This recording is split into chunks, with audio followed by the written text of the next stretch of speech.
கட்டுமானத்தின் வலிமை, கட்டிடங்களின் பாதுகாப்பு. ஸ்ரீ துர்கா டிஎம்டி கம்பிகள். நியூஸ் கவே பார்த்துக்கிட்டு இருக்க வருங்கால கோடீஸ்வரர்கள் இருக்கும் வணக்கம். ஒரு மிகப்பெரிய ஐபிஓ, சர்வதேச அளவில் எல்லாருமே எதிர்பார்த்துக்கிட்டு இருந்த ஐபிஓ அப்படின்னு சொல்லலாம். அப்படிப்பட்ட ஐபிஓ எதுனா என்எஸ்டிஎல் தான்.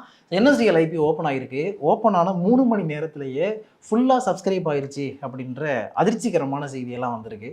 அந்தளவுக்கு என்எஸ்டிஎல் என்ன இருக்குது அப்படிங்கிறத நம்ம பார்ப்போம். அதை தாண்டி இப்போ முக்கியமான கேள்வி என்னென்னா, ஃபஸ்ட்டு 3 ஹவர்ஸ்லேயே வந்து ஐபிஓ ஃபுல் சப்ஸ்கிரைப்ட் ஆயிடுச்சு அப்படிங்கிற பட்சத்தில் இதுக்கப்புறம் அப்ளை பண்ணுறவங்களுக்கு கிடைக்குமா கிடைக்காதா அப்படிங்கிற ஒரு கேள்வி வருதுல்ல. அதையும் நம்ம வந்து இந்த வீடியோவில் பார்க்க போகிறோம். Let's get started. ரொம்ப நாளாக மக்கள் எதிர்பார்த்த ஒரு பப்ளிக் இஷ்யூ அப்படின்னு சொல்லலாம் இதை. இதுக்கு முன்னாடி பார்த்தீங்கன்னா ஹெச்டிபி ஃபினான்ஷியல் சர்வீஸ் வந்தாங்க 12,500 கோடிக்கு. அதுவும் நல்லாவே பெர்ஃபார்ம் பண்ணிச்சு. அண்ட் இப்போவும் நல்லா பெர்ஃபார்ம் பண்ணிகிட்டு இருக்கு அந்த ஸ்டாக்கு. அதுக்கப்புறம் அதாவது பெரிய சைஸில் ஒரு ஐபிஓ வருது அப்படின்னா என்எஸ்டிஎல் தான். என்எஸ்டிஎலுடைய ஐபிஓ சைஸ் வந்து 4,011 கோடி. இந்த 4,011 கோடியும் கம்ப்ளீட்டாக ஆஃபர் ஃபார் சேல் தான் கொடுத்துருக்குறாங்களே தவிர ஃப்ரெஷ் இஷ்யூ கிடையாது. ஏன் ஆஃபர் ஃபார் சேலில் கொடுத்தாங்க அப்படிங்கிறதுக்கான டீட்டெயில் நான் சொல்கிறேன். அது எல்லாத்தையும் பார்க்குறதுக்கு முன்னாடி என்எஸ்டிஎல் அப்படிங்கிறது என்ன, அது எப்படி ஒர்க் ஆகுது, என்ன பிஸ்னஸ் பண்ணுறாங்க அப்படிங்கிறத நம்ம லைட்டாக டச் பண்ணி பார்ப்போம். இந்தியாவை பொறுத்த வரைக்கும் 2 டெபாசிட்டரி சர்வீசஸ் இருக்குது. ஒன்று சிடிஎஸ்எல், இன்னொன்று என்எஸ்டிஎல். சிடிஎஸ்எல்ங்கிற கம்பெனி ஏற்கனவே லிஸ்டான ஒரு கம்பெனி. 2017 இந்த கம்பெனி லிஸ்ட் ஆச்சு. இப்போது 1,500 மேலே ட்ரேட் ஆகிட்டு இருக்கு. இந்த சிடிஎஸ்எல்ங்கிற கம்பெனி எதுக்கு பேக்கெண்டாக இருக்காங்கன்னு பார்த்தீங்கன்னா, பிஎஸ்சி இருக்கு இல்லையா, பாம்பே ஸ்டாக் எக்ஸ்சேஞ்ச், அதுக்கு பேக்கெண்டாக இருக்கிறாங்க. என்எஸ்டிஎலை பொறுத்த வரைக்கும் நேஷனல் ஸ்டாக் எக்ஸ்சேஞ்சுடைய பேக்கெண்ட் ஒர்க்கை இவங்க பார்த்துக்கிட்டு இருக்காங்க. அதாவது என்எஸ்சி இருக்குல்ல, அவங்களுக்கு எல்லா வேலையும் பார்க்குறது இந்த என்எஸ்டிஎல் தான். என்எஸ்சியில் நீங்கள் ஒரு ஸ்டாக்கை வாங்குறீங்க, விற்கிறீங்க, ஒரு வர்த்தகம் பண்ணுறீங்க அப்படின்னா அதனுடைய கம்ப்ளீட் டேட்டாவை மெயின்டைன் பண்ணுறது என்எஸ்டிஎல் தான். ஸோ இப்போது இந்த பிஎஸ்சியுடைய டேட்டா எல்லாத்தையும் மெயின்டைன் பண்ணிக்கிட்டு இருக்க சிடிஎஸ்எல் இருக்காங்கல்ல, சிடிஎஸ்எல் வந்து இதுவரைக்கும் மொனோபொலி ஸ்டேட்டஸில் இருந்தாங்க. ஏன் மொனோபொலி ஸ்டேட்டஸில் இருந்தாங்க அப்படின்னா, என்னதான் வந்து என்எஸ்டிஎல்ங்கிற ஒரு கம்பெனி அதே வேலையை பார்த்துக்கிட்டு இருந்தாலும் அந்த கம்பெனி இது வரைக்கும் மார்க்கெட்டுக்கு வராமல் இருந்துச்சு. இப்போது இந்த கம்பெனியும் மார்க்கெட்டுக்கு வந்துருச்சு. அப்படிங்கிறதுனால இதுக்கு முன்னாடி லிஸ்டட் ஸ்பேஸை பொறுத்த வரைக்கும் சிடிஎஸ்எல் வந்து ஒரு மொனோபொலி அப்படின்னு சொல்லலாம். ஆனால் இப்போது அது கிடையாது. ஸோ இப்போ வந்து டுவாப்லியாக மாறுது. 2 கம்பெனியும் மார்க்கெட்டில் இறங்கிருச்சு. இப்போ சிடிஎஸ்எல்லாக இருக்கட்டும், என்எஸ்டிஎல்லாக இருக்கட்டும், இந்த 2 கம்பெனிக்கும் எப்படி ரெவென்யூ ஜென்ரேட் ஆகுது அப்படின்னு பார்த்தீங்கன்னா, நிறைய வேலைகளை இவங்க பார்க்குறாங்க. என்னென்னா, ஃபஸ்ட்டு அக்கௌண்ட் மெயின்டெனன்ஸ். நாம் ஒரு டிமேட் அக்கௌண்ட் ஓப்பன் பண்ணி அதில் ஸ்டாக்கு வாங்குகிறோம், விற்கிறோம் இல்லையா, இது எல்லா டேட்டாவுமே மெயின்டைன் பண்ணுறது இந்த 2 கம்பெனிஸ் தான். அடுத்தது டிரான்சாக்ஷன் ப்ராசஸிங், அதுக்கப்புறம் corporate action, digital value added service, இந்த இகேஒய்சி எல்லாம் பண்ணுறாங்களா அந்த மாதிரி வேலைகள் பார்க்குறது, அதுக்கப்புறம் சிக்னேச்சர் வெரிஃபிகேஷன் இதெல்லாம் பண்ணுறது, and central KYC registry operations, இது எல்லாத்தையுமே இந்த கம்பெனிஸ் பண்ணுறாங்க. இது 2ல் எது பெரிய கம்பெனி அப்படின்னு பார்த்தா ஆக்சுவலாக சிடிஎஸ்எல் தான் பெரிய கம்பெனி. அதை விட கம்பேர் பண்ணும்போது என்எஸ்டிஎல் கொஞ்சம் சின்ன கம்பெனி தான். ஏன்னா நம்பர் ஆஃப் டிமேட் அக்கௌண்ட்ஸ் எவ்வளோ இருக்குன்னு பார்த்தீங்கன்னா, என்எஸ்டிஎல்ல வந்து 3.95 கோடிக்கு மேலே இருக்குது. கிட்டத்தட்ட 4 கோடி டிமேட் அக்கௌண்ட்டை அவங்க மெயின்டைன் பண்ணுறாங்க. பட் சிடிஎஸ்எல்லை பொறுத்த வரைக்கும் அது 15 கோடிக்கு மேலே இருக்குது. ஸோ மார்க்கெட் ஷேர் பார்த்தீங்கன்னா சிடிஎஸ்எலுக்கு தான் அதிகம், 80% வச்சுருக்காங்க. என்எஸ்டிஎல்லை பொறுத்த வரைக்கும் ஒரு 20% தான் ஹோல்ட் பண்ணுறாங்க. ஆனால் கஸ்டடி வேல்யூ எடுத்துக்கிட்டிங்கன்னா சிடிஎஸ்எலுக்கு வந்து 71 crore இருக்குது. அண்ட் என்எஸ்டிஎலுக்கு 464 கோடிக்கு மேலே இருக்குது. கஸ்டடி வேல்யூனா என்னென்னா, நம்மலாம் இன்வெஸ்ட் பண்ணுறோம்ல, அந்த செக்யூரிட்டிஸுடைய ஒர்த்து என்ன, அதனுடைய மானிட்ரி ஒர்த்து என்ன அப்படிங்கிறது தான் கஸ்டடி வேல்யூன்னு சொல்லலாம். ஸோ அந்த அடிப்படையில் நீங்கள் பார்த்தீங்கன்னா என்எஸ்டிஎல் தான் ரொம்ப ரொம்ப பெருசு. So number of demat account அடிப்படையில் பார்க்கும்பொழுது சிடிஎஸ்எல் 80% இருக்குது, என்எஸ்டிஎல் 20% இருக்குது. ஆனால் கஸ்டடி வேல்யூ அடிப்படையில் நீங்கள் பார்த்தீங்கன்னா சிடிஎஸ்எல் 13% தான் வச்சுருக்காங்க. அண்ட் என்எஸ்டிஎல் 86% மேலே வச்சுருக்காங்க. இதெல்லாம் பேசிக்கான விஷயங்கள். ஏன் 2 சென்ட்ரல் டெபாசிட்டரி இருக்குது, அவங்களுக்குள்ள என்ன வேறுபாடு இருக்குது அப்படிங்கிறத நம்ம தெரிஞ்சுக்கிறதுக்காக. இதை தாண்டி என்எஸ்டிஎல் ஐபிஓ டீட்டெயிலுக்குள்ளே நம்ம போனோம் அப்படின்னா அதில் முக்கியமான நிறைய விஷயங்கள் இருக்குது. ஐபிஓ டோட்டல் இஷ்யூ சைஸ் வந்து 4,011.60 கோடி. ப்ரைஸ் பேண்ட் 760 800 அப்படின்னு ஃபிக்ஸ் பண்ணியிருந்தாங்க. ஜூலை மாதம் 30 ஐபிஓ ஓப்பன் ஆகி ஆகஸ்ட் மாதம் 1 க்ளோஸ் ஆகுது. ஜூலை 30 இந்த ஐபிஓ ஓப்பன் ஆன 3 மணி நேரத்திலேயே ஃபுல்லாக சப்ஸ்கிரைப் ஆகிருக்கு அப்படிங்கிற செய்தி வந்திருக்கு. ரிட்டைல் இன்வெஸ்டர் குறைஞ்சபட்சம் 1 லாட், அதிகபட்சம் 13 லாட் வாங்கலாம். அப்படின்னா குறைஞ்சபட்சம் நாம் இன்வெஸ்ட் பண்ண வேண்டிய தொகை 14,400 ரூபா. அதிகபட்சமான நீங்கள் 1,87,200 வரைக்கும் இன்வெஸ்ட் பண்ணலாம். ஒரு லாட்டில் 18 ஷேர் இருக்கும். இப்போது என்எஸ்டிஎல் உடைய ஃபினான்ஷியல்ஸ் எப்படி இருக்குது? 2023 இந்த கம்பெனியுடைய ரெவன்யூ வந்து 1,099.81 கோடி, 789.94 கோடி இவங்க எக்ஸ்பென்ஸுக்கு போயிருக்கு. ஸோ ப்ராஃபிட் 234.81 கோடியாக இருந்திருக்கு. அசட் 2,093.48 கோடியாக இருந்திருக்கு. அது 2025 2,984.84 கோடியாக இன்க்ரீஸ் ஆகிருக்கு. அண்ட் ரெவன்யூ பார்த்தீங்கன்னா 1535.19 கோடியாக இன்க்ரீஸ் ஆகிருக்கு.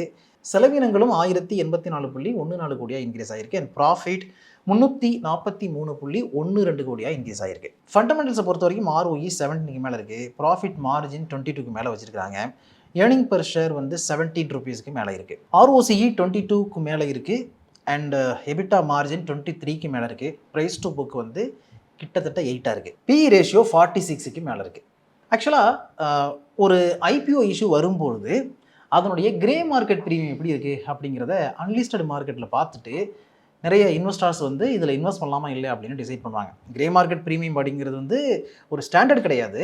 அதை பார்த்து இன்வெஸ்ட் பண்ணுறது சரியாக இருக்கும் அப்படின்லாம் எக்காரணத்தை கூட நம்ம சொல்ல முடியாது. இருந்தாலும் அது ஒரு இண்டிகேட்டர். எப்படி இண்டிகேட்டர் அப்படின்னா, கிரே மார்க்கெட் ப்ரீமியம், அதாவது அன்லிஸ்டட் மார்க்கெட்டில் ஒரு ஸ்டாக்கை ட்ரேட் ஆகிட்டு இருக்கும் பொழுது அதிகமாக அதுக்கு வந்து டிமாண்ட் இருந்துச்சுன்னா மார்க்கெட்டுக்குள்ளே வரும்பொழுது நிச்சயமாக ஹையர் ப்ரைஸில் அது கோட் ஆகும், நமக்கு லாபம் கிடைக்கும் அப்படிங்கிறது நம்பிக்கை. அந்த அடிப்படையில் பார்த்தீங்கன்னா இந்த NSDL உடைய கிரே மார்க்கெட் ப்ரீமியம்ங்கிறது 18.25% மேலே இருந்துச்சு. அது கொஞ்சம் அப்படியே குறைஞ்சி லாஸ்ட்டாக 15.75 அப்படின்னு இருந்திருக்கு IPO இஷ்யூ பண்ணும்போது. அப்படின்னா என்ன அர்த்தம்னா, இப்போ இவங்க 760லேருந்து 800 ப்ரைஸ் பேண்ட் ஃபிக்ஸ் பண்ணியிருக்காங்கல்ல, அந்த ப்ரைஸில் நம்ம IPO அப்ளை பண்ணுறோம். அப்ளை பண்ணி நமக்கு அலாட்மெண்ட் கிடைக்குதுங்கிற பட்சத்தில் கிடைக்கும் பொழுது என்னைக்கு வந்து லிஸ்ட் ஆகுதோ அன்னைக்கே 926 வரைக்கும் இந்த ஸ்டாக்கு ட்ரேட் ஆகிறதுக்கு வாய்ப்பு இருக்குது அப்படிங்கிறது அர்த்தம். அப்போ நீங்கள் 800 இன்வெஸ்ட் பண்ணுறீங்க ஒரு ஸ்டாக்குக்கு. ஸோ 926 உங்களுக்கு லிஸ்ட் ஆகும்பொழுது வருதுன்னா லிஸ்டிங் கெயினே 126 கிடச்சிருது. ஓகேவா? இது சூப்பரான டீல் தானே. அதனால தான் நிறைய பேர் வந்து அப்ளை பண்ணியிருக்காங்க. ஸோ இப்படி அப்ளை பண்ணதுனால என்ன ஆயிருக்குன்னு பார்த்தீங்கன்னா, ஃபஸ்ட்டு நாளே ஃபுல்லாக சப்ஸ்கிரைப் ஆகிருக்கு அப்படிங்கிற செய்திகள் நமக்கு கிடைக்குது. அப்போ அடுத்த கேள்வி, இதனால் மற்றவங்களுக்கு கிடைக்காதா? இப்போ நம்ம இன்றைக்கோ இல்லை நாளைக்கோ அப்ளை பண்ணுறோம், லாஸ்ட் டேயில் அப்ளை பண்ணோம்னா கிடைக்காதா அப்படின்னு பார்த்தீங்கன்னா அப்படிலாம் இல்லை, கிடைக்கிறதுக்கு வாய்ப்புகள் இருக்குது. அதாவது டே உள்ளேயே ஃபுல்லாக சப்ஸ்கிரைப் ஆகிருச்சு அப்படின்னா அடுத்தடுத்து வரக்கூடிய அப்ளிகேஷன்ஸ் எல்லாத்தையுமே கம்பெனி ரிசீவ் பண்ணும். ரிசீவ் பண்ணிவிட்டு ஓவர் சப்ஸ்கிரிப்ஷன் ஆகிருச்சு, ஃபஸ்ட் டேவே க்ளோஸ் ஆகிருச்சு அப்படின்னாலும் அடுத்தடுத்து நீங்கள் அப்ளை பண்ணும்பொழுது உங்களுடைய அப்ளிகேஷனை ரிசீவ் பண்ணிப்பாங்க. ரிசீவ் பண்ணிவிட்டு எல்லா கலெக்டட் அப்ளிகேஷனையும் வச்சு லாட்ரி எப்படி ஒர்க் ஆகுதோ அந்த மாதிரி வந்து சூஸ் பண்ணுவாங்க. அதனால் நீங்கள் அப்ளை பண்ணலாம். உங்களுக்கு லக்கு இருந்துச்சுன்னா நிச்சயமாக கிடைக்கும். பொதுவாகவே IPO அப்ளை பண்ணும்பொழுது நமக்கு லக் இருந்தால் தான் கிடைக்கும். அது வந்து நானும் என்னுடைய ஹிஸ்ட்ரியில் நிறைய IPO அப்ளை பண்ணியிருக்கேன். இது வரைக்கும் ஒரு IPO கூட எனக்கு கிடைச்சது கிடையாது. ஆனால் நான் சொல்லி என்னுடைய ஃப்ரெண்ட்ஸ் நிறைய பேருக்கு IPO கிடச்சிருக்கு. ஓகேவா? பட் எனக்கு கிடைச்சதில்ல.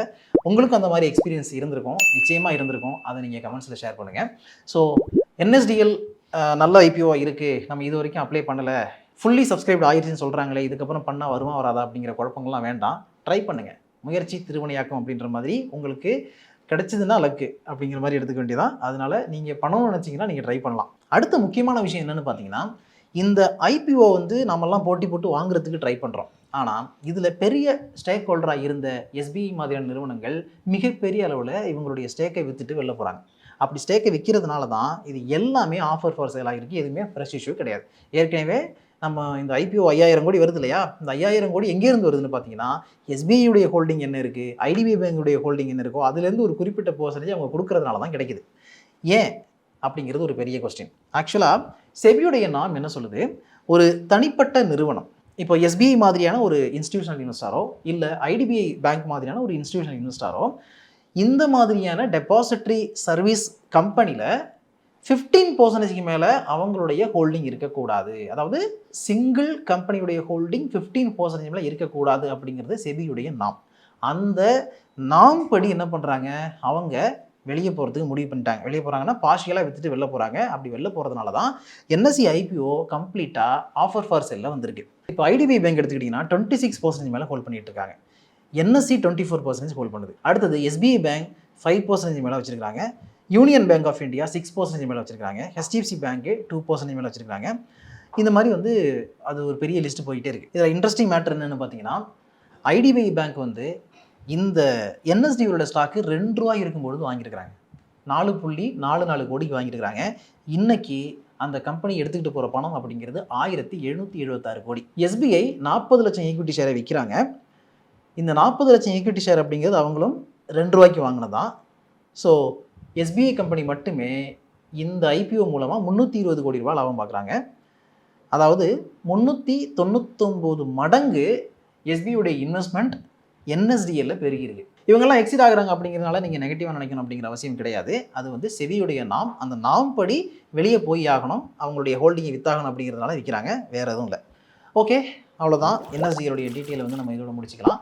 இவ்வளோ நேரம் நான் சொன்னது எல்லாமே உங்களுக்கு எஜுகேஷனல் பர்பஸுக்காகவும் இன்ஃபர்மேட்டிவ் பர்பஸ் மட்டும் தான், சஜஷனும் அட்வைஸோ கொடுக்குறதா இல்லை. அதனால் இந்த ஐபிஓவில் நீங்கள் இன்வெஸ்ட் பண்ணணும் அப்படின்னு நினச்சிங்கன்னா நல்லா தெரிஞ்ச செபி ரிஜிஸ்டர்ட் அட்வைசரை கேட்டுக்கிட்டு நீங்களும் ஓன் ரிசர்ச் பண்ணிட்டு அதுக்கப்புறம் இன்வெஸ்ட் பண்ணுங்கள். அடுத்து நல்லபடியில் மீட் பண்ணுவோம். அது வரைக்கும் உங்களை நீங்கள் பத்திரமா பார்த்துங்க.